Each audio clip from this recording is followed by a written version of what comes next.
Hey everyone, welcome to my channel. Today I'm very excited and because I have gotten a deck in the mail. This is a deck I've been wanting for a long time and I have not been able to find since it's vintage. It's the US Games Blushing Fool deck with no copyright from the early 1970s. I've been hearing other tarot readers talk about it on YouTube, and I've never seen it on Etsy or eBay before until 2 weeks ago. And I've been following this listing with a hawk's eye. I have been very excited about it. And I figured that people are waiting to bid on it to the very last minute. I've seen other people do that. So I was prepared to be ready to up my bid, and I didn't have to. I want it, which to me tells me the universe is working with me to give me different tools to work with because I am going down the right path.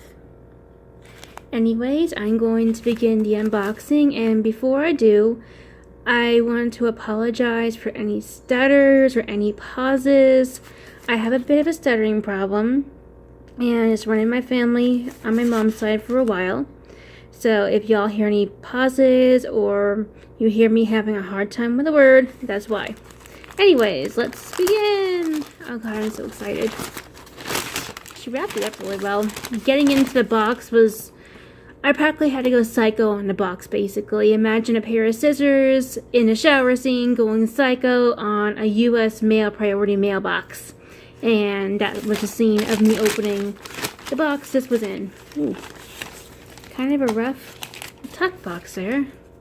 See? It's falling apart, but it's vintage. It's probably been used. Well, obviously it's been used a lot, so that's understandable.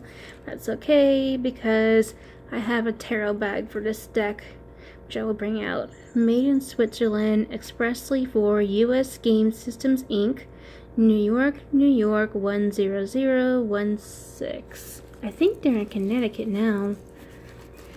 No, stay close. Just for right now. Let's see. The Rider deck. The original and only authorized edition of the 78 card tarot deck designed by Pamela Colman Smith under the direction of Arthur Edward Waite. Reissued in collaboration with Miss Sybil Waite and Rider and Company London. Whenever I see the name Sybil Waite, all I can think of is that old show Sybil with her friend calling her ex-husband Dr. Dick. So every time I see that, I have to keep thinking about this person and not the show. Just a little haha there, and just me being me, geeking out. Printed in Switzerland by Muller and C, I guess?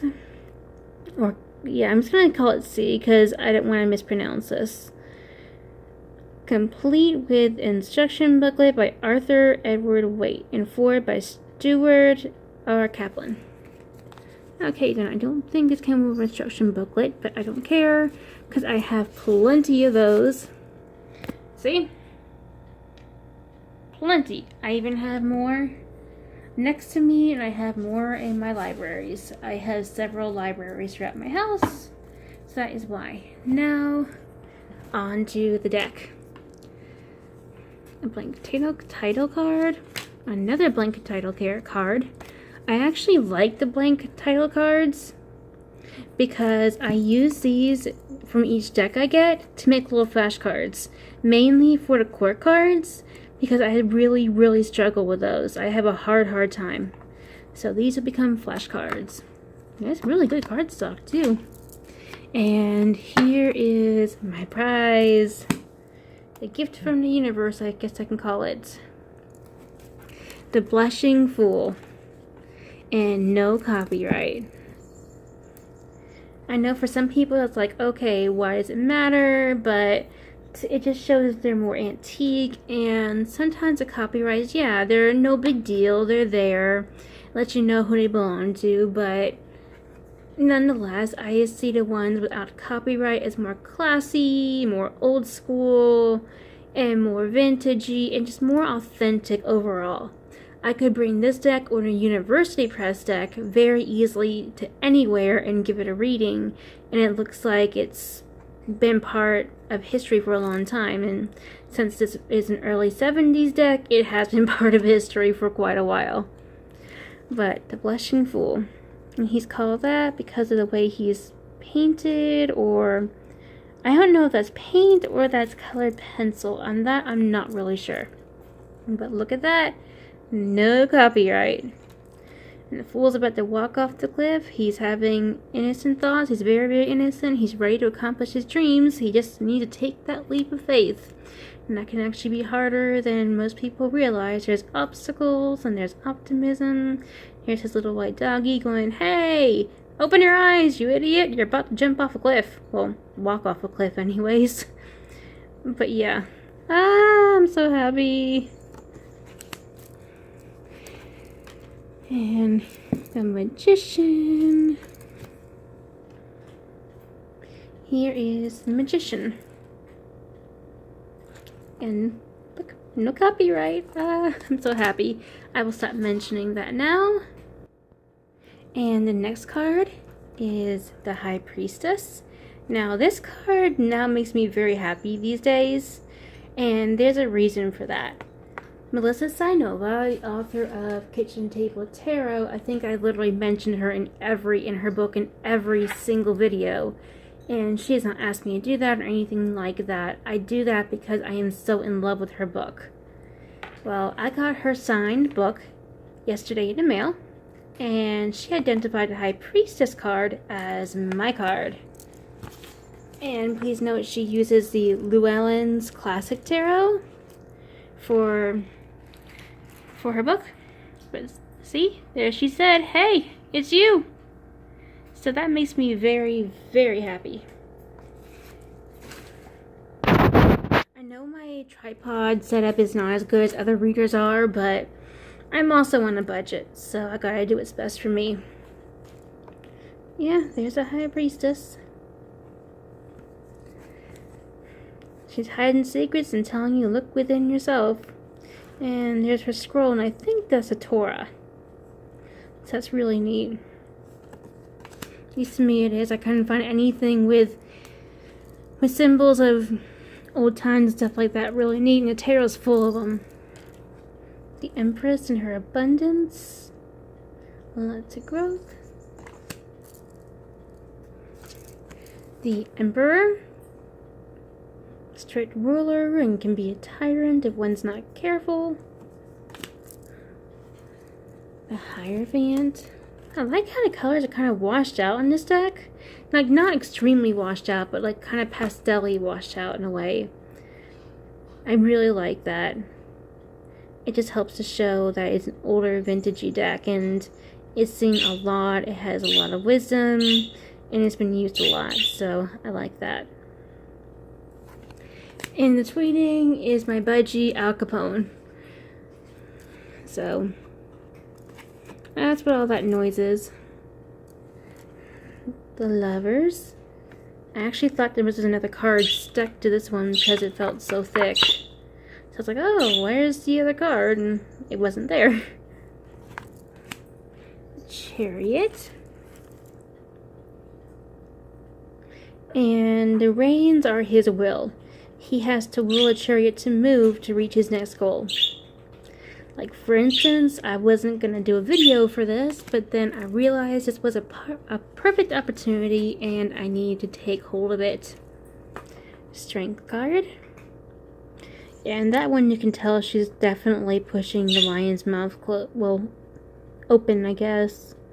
It kind of looks like she's trying to close the lion's mouth from how it looks.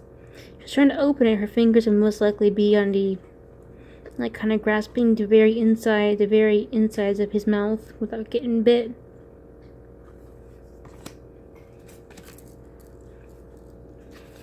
The Hermit.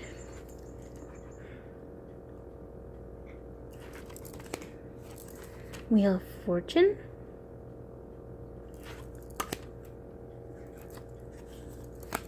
Justice. Remember, people, be careful what you do this week because she's still weighing you. Tomorrow is a karma day, as I'm going to call it. I think karma's always happening around us, but since Justice came up for Saturday in my last reading. That means it's Karma Day. The Hanged Man.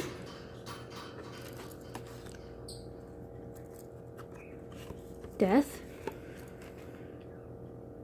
And if you are watching this video before you watch the introduction to my channel, just know a death card does not mean literal death. If you draw this, you or someone you love is not going to die. It means there's a very big change. There's a death of a situation or a problem or your current way of living. But wherever there is death, there's always rebirth. So something new is going to come along, whether you want it to or not. Temperance. The Devil.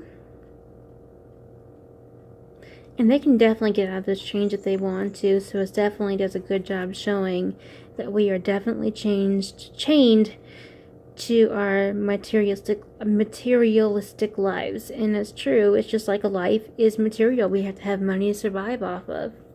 And I feel this card is also telling you gotta let go of some habits and remember that materials can be replaced. And once again, if you're just watching this video and you haven't watched my introduction to my channel, the upside down pentagram is not satanic. It stands for materialism over spiritualism. And it also stands for banishment. So don't be afraid of it. The Tower. A noisy bird. The Star. The Moon. Even if this card does stand for fears, I still think it's beautiful. The Sun. Sorry about picking up two cards at the same time, but they don't want to separate. Judgment. I like how this deck is more papery.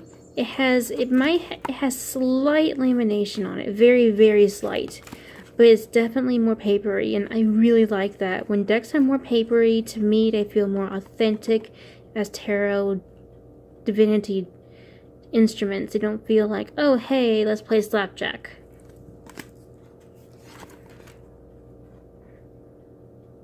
World. Ace of Wands. And this card, this time the card wasn't missing, and it's right there, and it doesn't just suddenly pop up when it wasn't there before.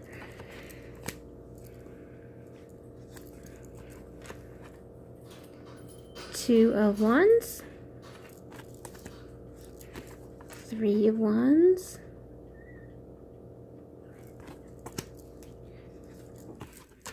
Four of Wands. If anyone's watching this, maybe y'all can tell me that what happened for y'all on Wednesday. Anything happened where you celebrated something, or even just went out to dinner with coworkers, or celebrated yourself for yourself? Just let me know. On Wednesday, I celebrated cleaning, getting all out of my house clean with pizza. So that was my celebration. Five of Wands. Six of Wands. He's victorious now, but he still has a long way to go. I also still think, since he's looking away from us, I just still think that he's hiding something. Seven of Wands. This came up in a reading from me the other day, so it's telling me to stand up for myself more, which I have been doing. Seven of Wands. Well, excuse me, it's the Eight of Wands. Fast communications, fast-paced changes, lots of energy. This is the Nine of Wands. Yeah, that guy's plotting revenge. Ten of Wands. He's not careful, he's gonna fall. Page of Wands. I know the pages are young people, so that I do know. Yeah, big whoop. I know. But I'm learning. The court cards are just very, very difficult for me because they have so many freaking meanings to them, and no meaning I've seen is ever the same as from one book to the other, so I'm having to kind of just decide between the meanings and my intuition what they mean. The Knight of Wands, the Queen of Wands, and her black cat. It's familiar. King of Wands, and I think the black cat also means she's very intuitive. I think that's a symbol for that. I have a book in my bedroom called Playing with Symbols, and it talks about all the symbols in the tarot and each tarot card, so I definitely need to start reading that. Ace of Cups. And the little biscuit right there, that's one of those Catholic biscuits they give you during Mass. When I was in Catholic school, they would always give the kids who were baptized little biscuits, and whenever it was time for communion, I'd walk up there and you had to cross your arms over your chest, meaning I'm not baptized. I don't know if they still do that or not. That's how it was when I was in Catholic school.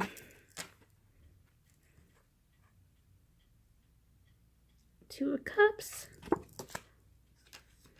Three of Cups. They're very, very happy. The Four of Cups.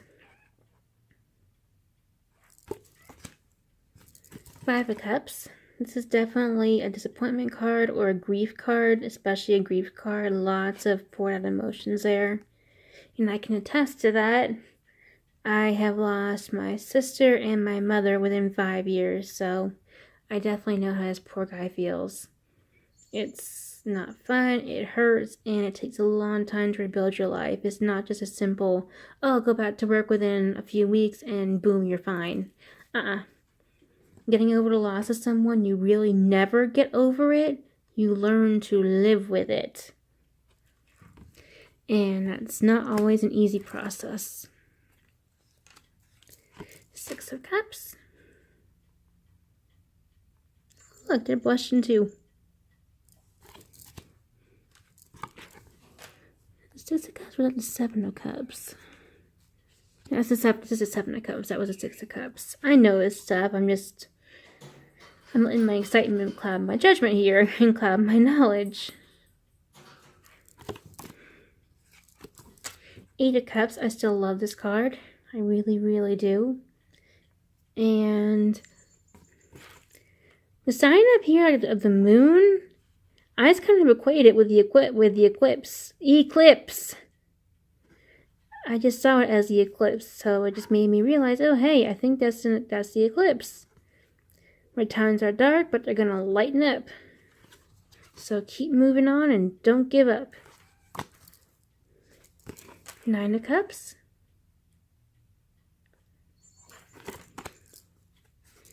Ten of Cups. This reminds me of an old Care Bear cartoon episode. They had a scene in one of the episodes when I was a little girl where they had two Care Bears facing away in this exact pose, and two other ones were dancing, and there's a rainbow up there. No cups, of course.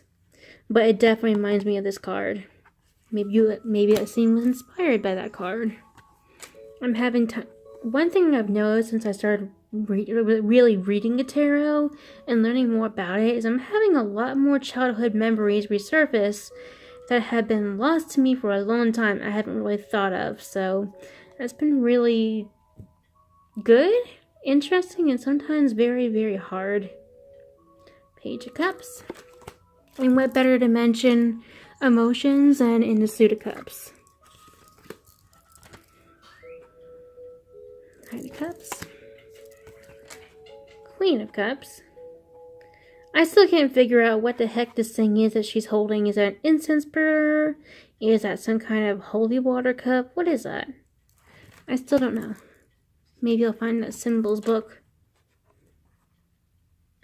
King of Cups. Ace of Swords. Two of Swords. There are times I actually wish I could jump into this card, because I love the little bench right there and like the whole boardwalk to if she's where she's bordering along an ocean or a river. It looks really peaceful there. Three of Cups. Well, Three of Swords. Yeah, grief, heartache, really, really hard times, and just heartbreak in general. Come on now, separate. Good cards. Four of Swords. Time to sleep. And honestly, like the night sleeping on the bed like this, I see this as one of those old tombs, the medieval tombs where there's a tomb, then on the top of it, there's a sculpture of the person who died, a king, queen, sometimes a knight. So that's what that reminds me of. Five of Swords. Six of Swords. And for a Six of Swords, I've heard it equated to a lot of things. Escape, running from your problems. And one of the things that I see this card as when a situation calls for it is an abused woman taking her child and they're under the protection of someone who's helping them to escape an abusive husband. It also can mean, too, an abused husband and child getting away from the wife. Although it's not heard of quite as often, that does happen. And more men who are abused by their wives will not talk about it because they're guys. They're supposed to be the ones who are the dominant, the ones who are the stronger, and they find it very embarrassing. So that's a situation that goes on, and it definitely needs more of a spotlight on it. Seven of Swords. Sneaky little thief. Your hat's gonna start flashing. You're gonna get caught. Eight of Swords. Nine of Swords. And I just realized the other day that the bed has a scene right here of a nightmare. There's some guy attacking another. So that's another piece of the card I never really noticed before. Until just the other day with my University Press deck, and there's a moon and all the zodiac signs. Wonder where Sagittarius is, because I am a Sagittarius. Ten of Swords.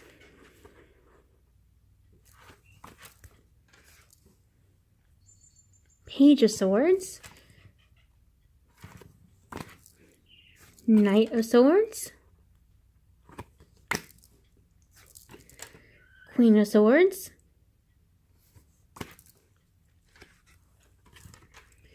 King of Swords. He strikes me as someone who is very, very logical, but he also accepts transformation. And another thing butterflies stand for, I've noticed in most of my tarot books, they all say the same thing. Butterflies stand for transformation, as well as dragonflies do. And that's true, that really is, but butterflies also stand for messages from our loved ones, messages to the divine. In one of the Native American stories, I think it's the Lakota story that my mom used to tell me because I'm quarter blood Sioux from my genealogy, from what it tells me, is a butterfly. You could whisper secrets or prayers or anything you want to a butterfly.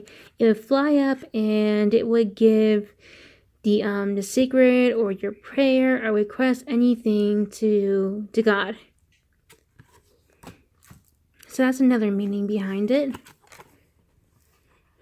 Ace of Pentacles.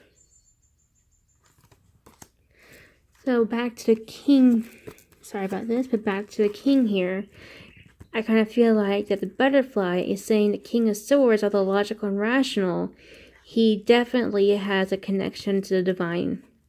So he might also be intuitive, but he weighs everything really carefully.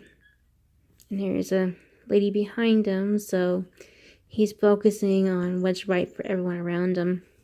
That's the way I see it. But I have to look up the meaning to make sure I'm actually right. Two of Pentacles. And boy, do I feel bad for that guy. I totally feel for him. Three of Pentacles. Group effort. Four of Pentacles. Hold on, but don't hold too tight. Five of Pentacles. Someone who is sick and poor and having hard times. Six of Pentacles. Decide carefully on how you want to allocate your resources. Seven of Pentacles. Come on. Eight of Pentacles. Nine of Pentacles.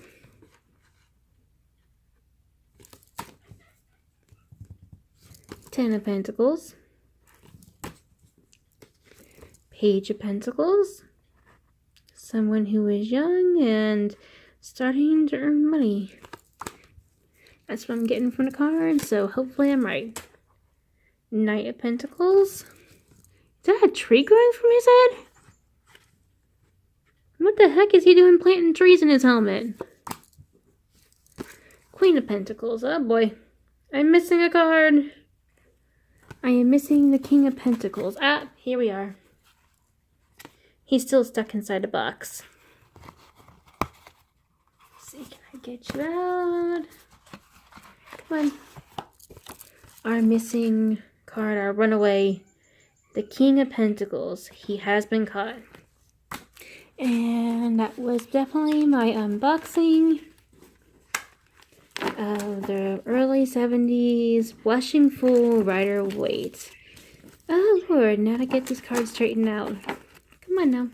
Good cards. Well, anyways, I will do that later. If you liked this video and if you like my videos overall, please like them and subscribe to them, because I am building up my tarot business and I am determined to succeed. I am not one to give up. So please like and subscribe to my videos. Thank you, and until next time.